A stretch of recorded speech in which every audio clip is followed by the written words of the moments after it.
ગામના લોકો જ્યારે પણ પસાર થાય ત્યારે તે પાળિયાને વંદન કરતા, કારણ કે એ દાદાએ ગામની ગાયો અને સ્ત્રીઓની રક્ષા કાજે પોતાના પ્રાણનું બલિદાન આપ્યું હતું.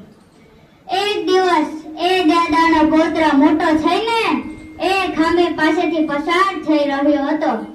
તેના મિત્રોએ તેને મજાકમાં પૂછ્યું, અલિયા, તારા દાદા સાચે જ શૂરવીર હતા કે આ વાતો ખાલી લોકો વાયકા છે? પૌત્રના હૃદયમાં દાદાનું લોહી વહેતું હતું. તેને આ વાત ખૂજી ગઈ. તેણે કહ્યું કે શૂરવીરો એમને નથી બની જવાતું.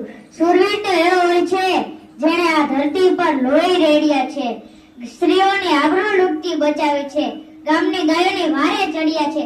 એ શૂરવીર હોય છે. નમાવલા શૂરવીર નથી બની જવાતા બાપ, નમાવલા શૂરવીર નથી બની જવાતા. પછી તે દીકરાએ ગામના ચોરે જઈને પ્રતિજ્ઞા લીધી કે જો હું મારા દાદાનો લોહી હોઉં તો મારા જીવતે જીવ આ ગામ પર કઈ આંચ ન આવવા દઉં. થોડા સમય બાદ પડોશી રાજ્યના કેટલાક લૂંટારાઓએ આ ગામ પર હુમલો કર્યો. ગામની ગાયોનું ધણ પાછું વળીને જવા લાગ્યું. ગામમાં હાહાકાર મચી ગયો.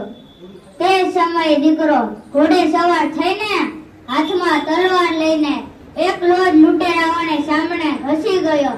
તેની સાથે માત્ર થોડાક જ સાથીઓ હતા, પણ હૈયામાં દાદાની કુમારી હતી. તે જ ખામી પાસે ભયંકર યુદ્ધ ખેલાયું. દીકરાએ અદ્ભુત શૌર્ય દાખવ્યું. લૂંટેરાઓને તેણે ભાગવા પર મજબૂર કરી દીધા. કાયર કંબે દેખીને જ્યાં ખાડાના ખડકાર, સુરાપુરા મલકતા જ્યાં ગરવા કટકા બાર.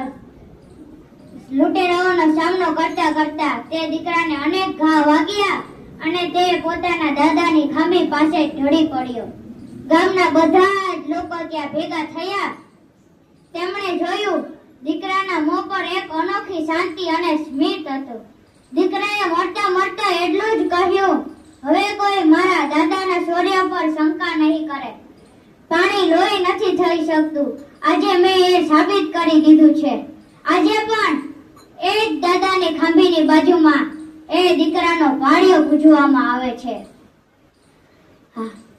બાપલિયા, સૌરાષ્ટ્રની ધરતી પરનો પથ્થર પણ ઘડવૈયાને કહે છે, હે ઘડવૈયા, જો તું મને ઘડ તો ઠાકોરજીની મૂર્તિ ન ઘડજે, પણ એક શૂરવીરનો પાળિયો ઘડજે બાપ, શૂરવીરનો પાળિયો ઘડજે.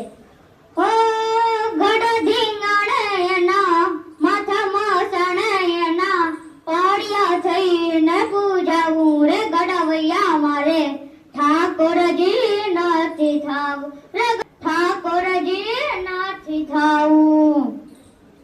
આ છે આપણા ગામો ગામ જન્મ લીધેલા શૂરવીરોના પાળિયા હજી પણ પૂજવામાં આવે છે.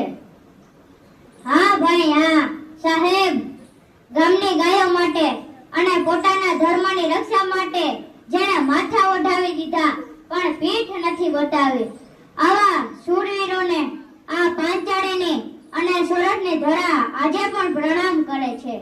રંગ છે એ જનની જેણે આવા સિંહ જેવા દીકરા જણ્યા. હવે હું વિરામ લઉં છું. હવે ત્યારબાદ આપણે ભજન અને ગીતોનો આનંદ માણવાનો છે. તો સૌ પ્રથમ ભજન લઈને આવે છે